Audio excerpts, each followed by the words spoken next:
নলবাৰী চামতাৰ পাপৰি বৰ্মনলৈ মুনিন বৰকটকী বঁটা। পৰুৱা পোহনীয়া গল্প সংকলনৰ বাবে এই বঁটা। 2024 বৰ্ষৰ মুনিন বৰকটকী বঁটা ঘোষণা। এইবাৰ মুনিন বৰকটকী বঁটা আগবঢ়োৱা হৈছে পাপৰি বৰ্মনলৈ। পৰুৱা পোহনীয়া নামৰ গল্প সংকলনৰ বাবে বৰ্মনলৈ আগবঢ়োৱা হৈছে এই বঁটা। নতুন প্ৰজন্মৰ এগৰাকী প্ৰতিভাৱান গল্পকাৰ পাপৰি বৰ্মন 1995 চনৰ পৰা প্ৰদান কৰি অহা হৈছে এই বঁটা। এই বঁটাত আছে নগদ 50,000 টকা, এটা স্মাৰক আৰু এখন প্ৰশস্তি পত্ৰ। মুনিন বৰকটকী স্মাৰক ন্যাসে যোৱা 29 বছৰে প্ৰদান কৰি আহিছে এই বঁটা। অসমীয়া ভাষাৰ নতুন লেখক লেখিকাক উদগনি যোগোৱাৰ উদ্দেশ্যে প্ৰদান কৰা হয় এই বঁটা। মুহূৰ্ত পৰুৱা পোহনীয়া নামৰ আপোনাৰ গল্প সংকলনখনিৰ বাবে আপুনি আজি মুনিন বৰকটকী সাহিত্য বঁটা লাভ কৰিছে। কি ক'ব অনুভৱ কেনেকুৱা? অনুভৱ হিচাপে ধৰক মুনিন বৰকটকী ন্যাসে মোৰ কিতাপখন মানে পৰুৱা পোহনীয়া গল্প সংকলনখন যোগ্য বুলি ভাবিছে, সেইটো কাৰণে মই তেখেতসকলক ধন্যবাদ অৰ্পণ কৰিছোঁ। আৰু বাকী মানে ভালো লাগিছে আৰু লগতে মোৰ দায়িত্বও বাঢ়িছে, সেইটো আৰু। গ্ৰন্থখন কেতিয়া প্ৰকাশ পাইছিলে? গ্ৰন্থখন যোৱা বছৰ 2 জানুৱাৰীত প্ৰকাশ কৰিছিলে, পাঞ্চজন্য প্ৰকাশনে প্ৰকাশ কৰিছিলে।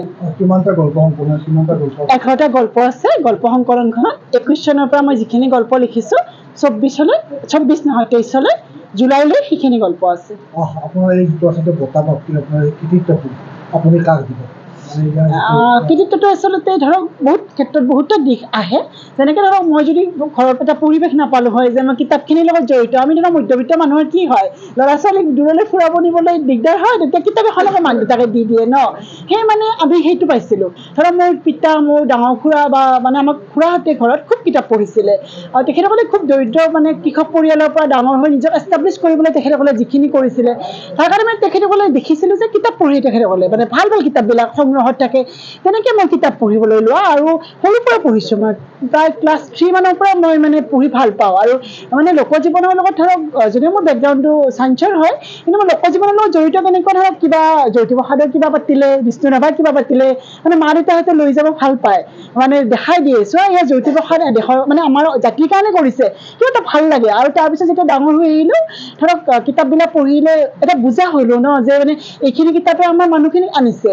এতিয়া ধৰক এতিয়া আজিৰ তাৰিখত ধৰক মই ঘৰৰ পৰাও মানে একো মানে প্ৰব্লেম নোপোৱা, মানে ধৰক সেনেকুৱা। কিন্তু মোৰ মানে কেনেকুৱা হয়, লিখিব ল'লে মোৰ মানে বিলাসী গাড়ী এখনত গৈ থকা মানুহতকৈ শাল বৈ আছে বা মানে খেতি কৰি আছে বা মানে এনেকুৱা পাণৰ গছত উঠি পাণ পাৰি আছে, সেই মানুহবিলাকে বেছি আকৰ্ষণ কৰে। আৰু সেইকাৰণে নেকি যে মানুহৰ য'তে টান থাকে। তেনেকৈ মই নেশ্যনেল ৰুৰেল হেল্থ মিছনত 2012 চনত জইন কৰিলোঁ। 8 বছৰ মই ওদালগুৰিত কাম কৰিলোঁ। ইয়াতে 4 বছৰ হৈ গ'ল মোৰ নলবাৰী ডিষ্ট্ৰিক্টত। আৰু মই সেই সময়ত দেখিলোঁ যে বহুতে লিখি আছে। তেতিয়া মই অপূৰ্ব শৰ্মা ছাৰ আমাৰ বিশিষ্ট মানে প্ৰতীকজহা গল্পকাৰ, আৰু আমাৰ অৰূপা পতংগীয়া কলিতা, তেখেতসকলৰ লিখাবিলাকত বিচাৰি পাওঁ মানে মহিম বৰা, যে আমাৰ লোকজীৱন আছে। মানে আচলতে মই সেইটোৱে ভাবিলোঁ যে হয়, লোকজীৱন থকা লিখাবিলাক তেওঁলোকে কেনেকৈ লিখিছে, সেই লিখাবিলাকক লৈ মানে ময়ো লিখিবলৈ কিবা উৎসাহিত হ'লোঁ। আৰু মোৰ নিজৰ পৰুৱা পোহনীয়া সংকলনখন মই লিখিছোঁ যে যিগৰাকী প্ৰতীকজহা গল্পকাৰৰ গল্প পঢ়ি আমিও গল্প ক'বলৈ বাধ্য হৈছিলোঁ তেখেতৰ কলমত। মানে তেখেতৰ ভৰিত দিছিলোঁ মই এইখন অপূৰ্ব শৰ্মাৰ ওচৰত, যেনেকৈ তেখেতে গল্প লিখিছিল, গল্প এটা ক্ৰাফ্ট কেনেকৈ বনায়, গল্প এটা চব গল্পই গল্প নহয় আচলতে। তেখেতৰ গল্পটোত কি থাকে, এটা চিনেমেটিক ট্ৰিটমেণ্ট থাকে, যে আমি মানে এটা কেমেৰা ঘূৰাই দিছোঁ, এখন চিনেমা চাই আছোঁ। সেই যে ৱৰ্ড লেংগুৱেজ যিটো মানে আমাৰ তেখেতৰ এটা আছে, তেখেতৰ মানে যদিও মই লিখিছিলোঁ মানে কেতিয়াও মানে তেখেতৰ মানে সময় নহয়, বা তেখেতৰ মানে সময় হোৱাটো প্ৰয়োজনেই নহয়, মানে মই নাজানোৱেই ইমানখিনি। কিন্তু মই এটা আকৰ্ষণ কৰিছিলোঁ যে ছাৰে এনেকৈ লিখে, ময়ো চাওঁচোন। প্ৰণৱজ্যোতি ডেকা ছাৰে আমাৰ সৰ্থেবাৰীক লৈ লিখিছে, সেইবিলাক মানে পঢ়ি কিনে যেতিয়া আগ্ৰহ এটা পাই কিনে মই মানে এয়া কৰিছোঁ। আৰু মই মানে লিখিব চেষ্টা কৰিছোঁ 17 চনৰ পৰা, আৰু ওলাইছেও মোৰ দৈনিক জনমভূমি, আমাৰ কিশোৰ গোস্বামী, তাৰপিছত মিহিৰ দেউৰী ছাৰ, গীতালী বৰা, প্ৰকাশ আলোচনী, আমাৰ প্ৰমোদ কলিতা ছাৰ অসম প্ৰকাশন পৰিষদৰ সচিব, তেখেতেও আগ্ৰহ কৰি আমাক মাতে। মানে আমি নাজানো গল্প অনুষ্ঠান এটা পাতিব, গ্ৰন্থমেলাত তেনেকৈ মাতে। এইটো মুনিন বৰকটকী 2024 সাহিত্য বঁটা দিছে। তাৰ পাছত এই বস্তুবিলাক মানে ধৰক আমাক এটা উৎসাহ দিবলৈ বেকগ্ৰাউণ্ড এটা লাগিলে আমি উৎসাহ পাই লিখি থাকোঁ ন। তেতিয়া মানে মই ধৰক চবেই লিখি আছে, তাৰ পৰা অলপ বেলেগকৈ কি লিখিব পাৰি, বড়ো আন্দোলনৰ নামত 2টা লিখিলোঁ, মানে সেনেকৈ অসম আন্দোলনৰ 2017 চনৰ পৰা আপুনি আচলতে লিখা মেলাৰ লগত জড়িত হৈছে, আৰু আজি আচলতে আপোনাৰ কাৰণে এইটো এটা মহৎ আপোনাৰ প্ৰাপ্তি যে মানে মই কিন্তু কিতাপখনত কিন্তু চব ভৰোৱা নাই, মানে মই যে গল্পটো লিখিলে পঢ়িব তেনেকুৱা নহয়।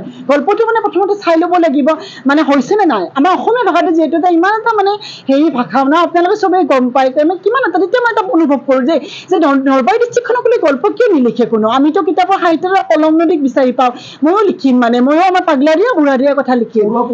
মানে হেৰিটো কি আছিল আপোনাৰ, মানে নলবাৰীৰ কথিত ভাষা আছে কথিত ভাষা আছে, ওদালগুৰি গল্প ক্ষেত্ৰত ওদালগুৰি কথিত ভাষা আছে।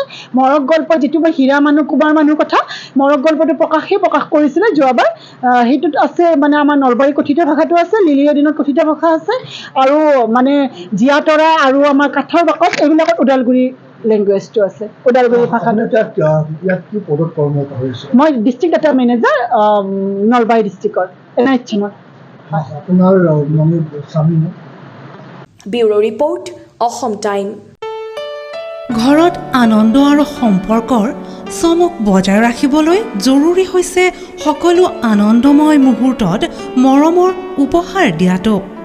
সেইবাবে মধুশ্ৰী জুৱেলাৰ্ছে আনিছে সকলো ৰঙীন ক্ষণৰ বাবে বিশেষ গহনা।